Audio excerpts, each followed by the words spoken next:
morning, everyone. Welcome. I'm here to announce an important decision regarding the United States policy towards Cuba.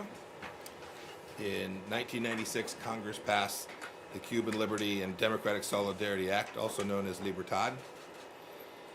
Under Title III of that act, the United States citizens who had their property confiscated by the Castro regime were given the right to file suit against those who traffic in such properties. But those citizens' opportunities for justice have been put out of reach for more than 2 decades. Now more than 22 years, every president, every Secretary of State has suspended Title III in the hope that doing so would put more pressure on the Cuban regime to transition to democracy. But just as we did in regard to moving our embassy to Jerusalem, the true capital of Israel, or designating the Islamic Revolutionary Guard Corps for what it is, a terrorist organization, the Trump administration recognizes reality. We see clearly that the regime's repression of its own people and its unrepentant exploitation of tyranny in the region has only gotten worse because dictators perceive appeasement as weakness, not strength. President Obama's administration game of footsie with the Castro's junta did not deter the regime from continuing to harass and oppress the heroic ladies in white, a group of women dedicated to peacefully protesting the regime's human rights abuses. More broadly, the regime continues to deprive its own people of the fundamental freedoms of speech, press, assembly, and association. Indeed, according to NGO reports, Cuban thugs made more than 2,800 arbitrary arrests in 2018 alone. In the run-up to the country's recent sham constitutional referendum, one that enshrined the Communist Party as the only legal political party in Cuba, the regime harassed, beat, and detained opposition leaders and activists. 310 people were arbitrarily detained, according to the Cuban Commission on Human Rights and National Reconciliation. Cuba's behavior in the Western Hemisphere undermines the security and stability of countries throughout the region, which directly threatens United States national security interests. The Cuban regime has for years exported its tactics of intimidation, repression, and violence. They've exported this to Venezuela in direct support of the former Maduro regime. Cuban military intelligence and state security services today keep Maduro in power. Sadly, Cuba's most prominent export these days is not cigars or rum, it's oppression. Détente with the regime has failed.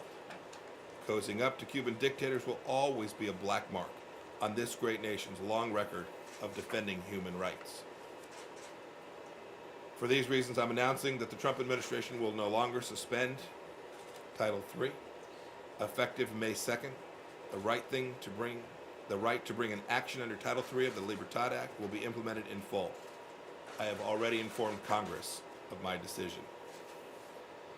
Implementing Title III in full means a chance at justice for Cuban Americans who have long sought relief for Fidel Castro and his lackeys seizing property without compensation.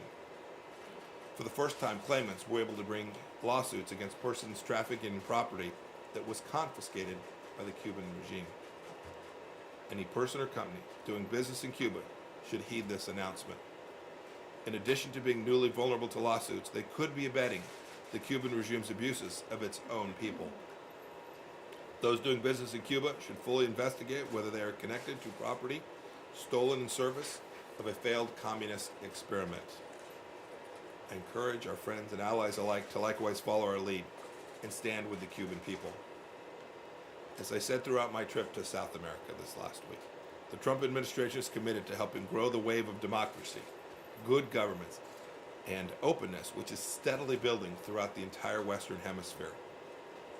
On my trip last week, I saw these positive changes firsthand and told our friends and allies that we're with them.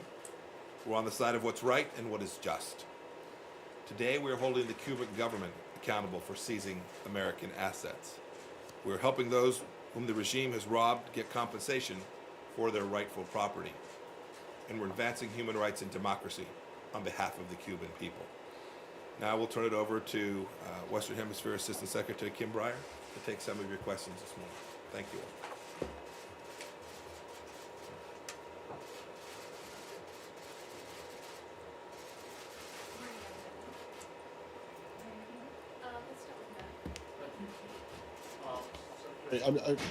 Even before the announcement just now, the Canadians, the Europeans,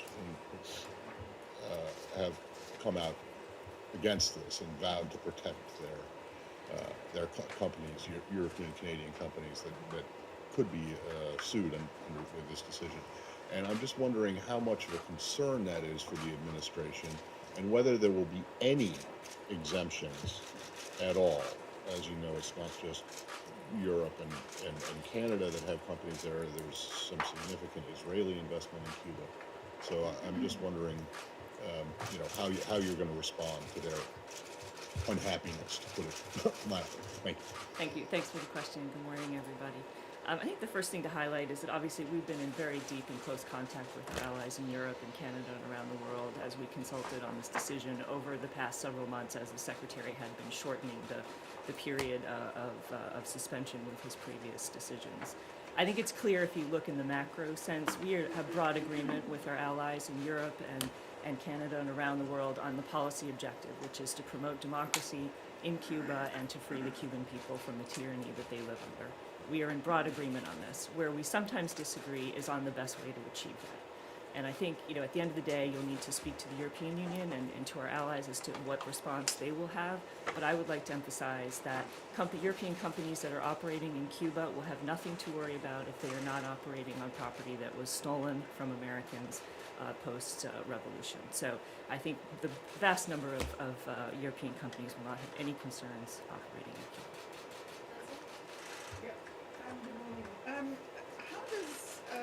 How are you going to deal with the unhappy Europeans? They've now threatened to take you to the WTO, and so how are you going to deal with that? And to what extent do you put Cuba? How does this in any way tie to cutting off any funds to Maduro, or how does this enhance the anti-Maduro campaign? Thanks for the question. First, I would defer you to the Europeans for their response. They certainly, we took a decision today based on our laws and our sovereign concerns for the property of American citizens, and Europeans will respond as they see fit, and we'll continue to work closely with them on this policy and on the policy in Venezuela. I think it's important to note that the decision today is part of the trajectory that started with the Trump administration's NSPM 5, which was announced in June of 2017. The objective of that was, of course, to support the Cuban people and to deny resources to the regime, and in particular to the security services in Cuba.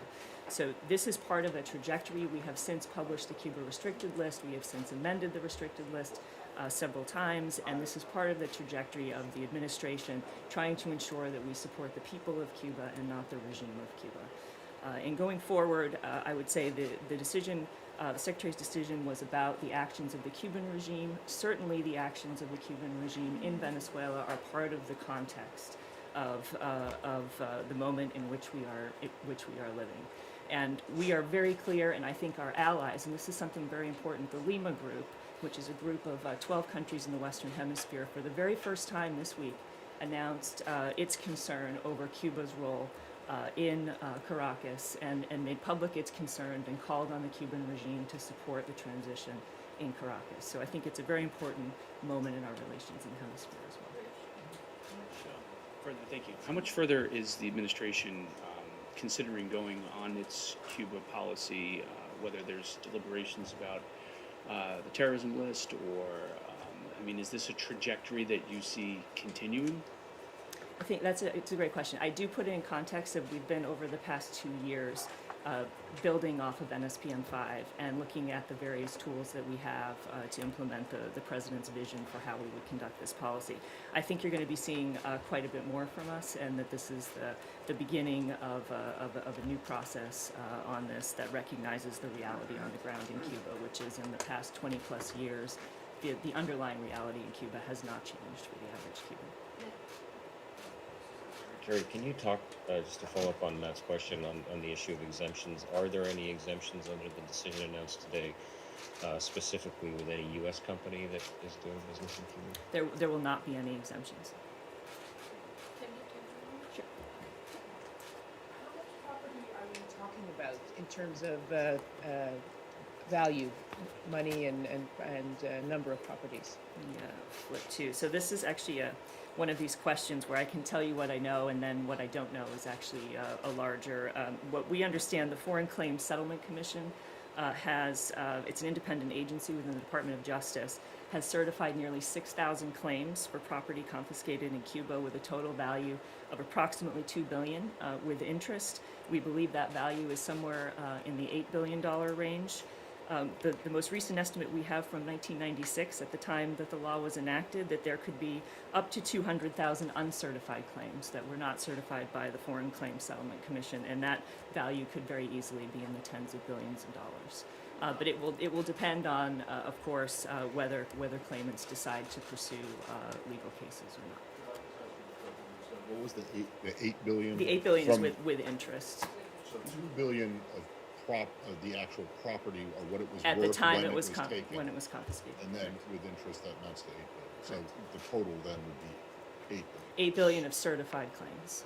And then on the 200,000 uncertified claims, they haven't been rejected, right? They could still be certified. They could still be if the window were open. Be hundreds of billions. That could be. Yeah. Sorry, tens of billions, yes, sorry. Thanks. Thank you so much. Thanks, everybody.